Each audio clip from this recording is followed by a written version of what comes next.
Assalamualaikum warahmatullahi wabarakatuh. Di sini saya Muizdatun Hasanah, yang mana dari kelompok kami akan memaparkan materi mengenai neraca pembayaran Indonesia dan keuangan internasional. Yang pertama yaitu pengertian dari neraca pembayaran. Neraca pembayaran Indonesia di sini suatu pencatatan atau transaksi ekonomi yang terjadi antara penduduk dengan bukan penduduk Indonesia pada suatu waktu tertentu. Nah, secara umum di sini transaksi dibagi menjadi dua kelompok. Yang pertama yaitu barang, jasa, pendapatan, dan transfer berjalan.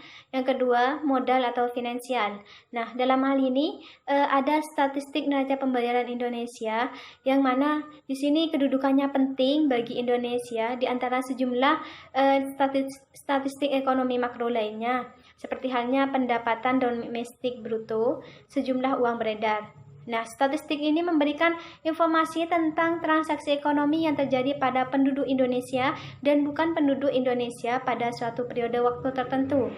Di sini ada tujuan pembuatan neraca statistik. Yang pertama, mengetahui peranan sektor eksternal dalam perekonomian, mengetahui aliran sumber daya dengan negara lain, mengetahui struktur ekonomi dan perdagangan, mengetahui permasalahan utang luar negeri, mengetahui perubahan posisi cadangan devisa, dan potensi tekanan terhadap nilai tukar. Terus sebagai sumber data dan informasi dalam penyusunan anggaran devisa. Yang terakhir yaitu sebagai sumber data penyusunan statistik neraca nasional. Nah, selanjutnya yaitu ada komponen dalam pembayaran, dalam neraca pembayaran. Yang pertama yaitu neraca perdagangan. Neraca perdagangan di sini menulis segala transaksi ekspor dan impor yang terjadi antara dua negara ataupun lebih. Nah, ada tiga kemungkinan yang terjadi dalam neraca perdagangan ini, yakni surplus, defisit, atau seimbang. Ya, dalam neraca perdagangan di sini dibagi lagi menjadi dua, yakni neraca jasa dan neraca transaksi sepihak. Neraca jasa di sini mencatat transaksi jasa dari atau terhadap negara lain, yang mana nantinya diikutkan ke dalam neraca jasa. Ini yakni semua transaksi ekspor dan impor jasa. Yang selanjutnya yaitu neraca transaksi sepihak. Di sini mencatat segala transaksi sepihak yang berwujud hadiah atau bantuan sosial yang diterima atau diberikan dari atau ke luar negeri tanpa adanya kewajiban untuk membayar kembali. Nah, yang kedua yaitu neraca modal atau capital account. Di sini mencatat segala kegiatan transaksi pembayaran atau penerimaan yang berkaitan dengan peminjaman atau penanaman modal. Yang jelas yaitu ekspor dan impor ya, ekspor dan impor modal yang berlangsung di antara dua negara ataupun lebih, baik untuk investasi jangka waktu pendek maupun jangka waktu panjang. Nah, yang selanjutnya yaitu neraca moneter, monetary account. Di sini mencatat seluruh mutasi dalam kaitannya dengan IMF dan menunjukkan perkembangan atau perubahan cadangan dari devisa suatu negara. Nah, yang kedua yaitu neraca modal atau capital account. Di sini mencatat segala kegiatan transaksi pembayaran atau penerimaan yang berkaitan dengan peminjaman atau penanaman modal. Yang jelas yaitu ekspor dan impor ya, ekspor dan impor modal yang berlangsung di antara dua negara ataupun lebih, baik untuk investasi jangka waktu pendek maupun jangka waktu panjang. Nah, yang selanjutnya yaitu neraca moneter, monetary account. Di sini mencatat seluruh mutasi dalam kaitannya dengan IMF dan menunjukkan perkembangan atau perubahan cadangan dari devisa suatu negara. Nah, di sini saya akan menjelaskan tentang neraca pembayaran standar. Neraca pembayaran standar adalah struktur klasifikasi komponen standar neraca pembayaran diatur dalam BPMS. Standar tersebut sudah disusun dengan mempertimbangkan pandangan dari pakar neraca pembayaran sebagai negara dan kebutuhan untuk mengkomunikasikan terkait konsep dan definisi yang digunakan dengan standar klasifikasi statistik internasional lainnya. Klasifikasi neraca pembayaran standar ini dibagi menjadi dua kelompok utama, yakni transaksi berjalan dan transaksi modal dan finansial. Transaksi berjalan ini seperti barang dan jasa, pendapatan dan transfer berjalan, sedangkan yang tergolong transaksi modal seperti transaksi transfer modal, dan net ekuitas atau deposisial dan non-finansial tak terbarukan, dan transaksi finansial seperti investasi langsung, investasi portofolio, dan investasi lainnya, serta cadangan devisa.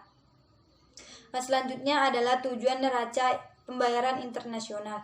Tujuan neraca pembayaran internasional itu dibagi menjadi 4. Yang pertama, sebagai bahan pertimbangan bagi pemerintahan untuk mengambil langkah-langkah di bidang ekonomi.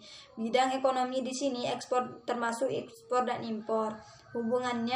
Hubungan utang piutang, hubungan penanaman modal, dan hubungan lainnya yang menyangkut neraca pembayaran. Yang kedua adalah sebagai bahan pertimbangan bagi pemerintah untuk mengambil kebijakan moneter dan fiskal.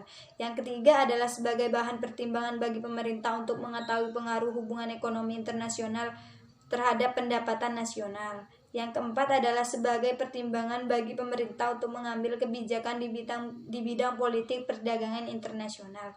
Nah, sekian dari saya. Selanjutnya akan disampaikan oleh rekan saya. Assalamualaikum warahmatullahi wabarakatuh. Di sini saya akan melanjutkan penjelasan dari teman saya, yaitu tentang transaksi ekonomi internasional. Transaksi ekonomi internasional dikelompokkan menjadi 3 bagian, yaitu yang pertama transaksi berjalan atau current account, yang kedua neraca modal atau capital account, dan yang terakhir selisih yang belum diperhitungkan. Yang pertama, transaksi berjalan. Transaksi berjalan adalah semua transaksi ekspor dan impor barang-barang dan jasa-jasa. Secara umum, transaksi berjalan itu meliputi transaksi perdagangan, transaksi pendapatan modal, dan transaksi unilateral. Yang kedua, neraca modal atau capital account. Neraca modal adalah neraca yang menunjukkan perubahan dalam harta kekayaan atau aset suatu negara di luar negeri dan aset asing di suatu negara. Di luar aset cadangan pemerintah, neraca modal meliputi transaksi penanaman modal langsung, transaksi utang piutang jangka panjang, dan transaksi utang piutang jangka pendek. Dan yang terakhir yaitu selisih yang belum diperhitungkan.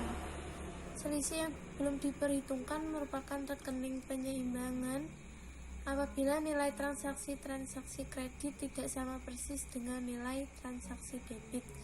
Dengan adanya rekening selisih perhitungan ini, maka jumlah total nilai transaksi kredit dari suatu neraca pembayaran internasional akan selalu sama dengan transaksi debitnya.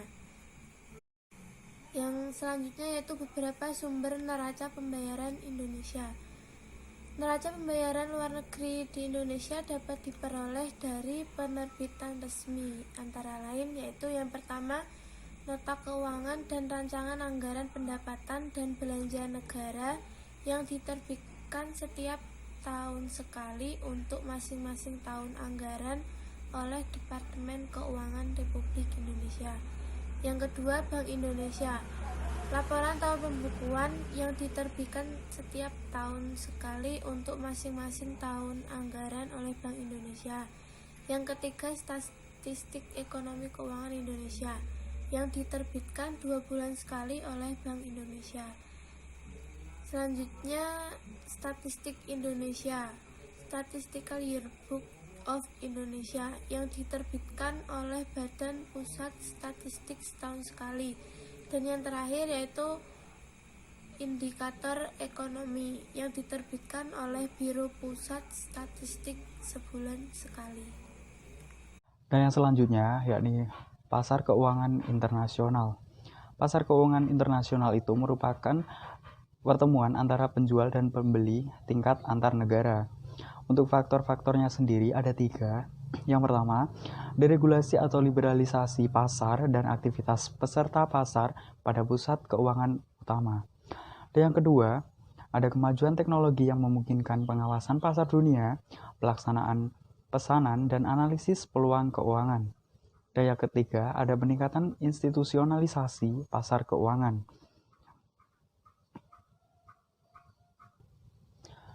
Dan selanjutnya ada jenis-jenis pasar keuangan internasional. Yang pertama ada pasar internal, dan yang kedua ada pasar eksternal. Untuk pasar internal sendiri disebut juga pasar nasional. Pasar ini dibedakan menjadi pasar domestik dan pasar asing.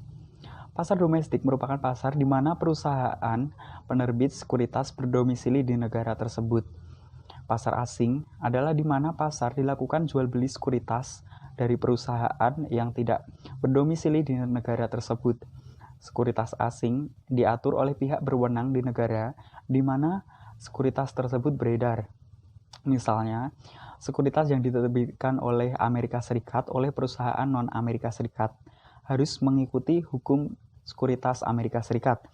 Dan kedua ada pasar eksternal, yang mana pasar eksternal disebut juga pasar internasional, meliputi sekuritas dengan karakteristik sebagai berikut. Yang pertama, pada saat ini diterbitkan. Sekuritas ini ditawarkan secara terus-menerus kepada investor di berbagai negara. Dan yang kedua, sekuritas tersebut dikeluarkan di luar yuridikasi satu negara. Pasar sebutan EU market, walaupun pasar ini tidak terbatas hanya di Eropa, hanya dimulai di Eropa.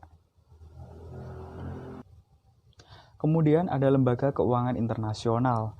Lembaga keuangan internasional merupakan lembaga internasional yang didirikan oleh lebih dari satu negara dan ditunduk di bawah hukum internasional. Pemilik atau pemegang sahamnya adalah pemerintah negara. Tetapi organisasi lain yang menjadi pemegang saham. Adapun lembaga keuangan itu seperti Bank Dunia, ada juga IMF,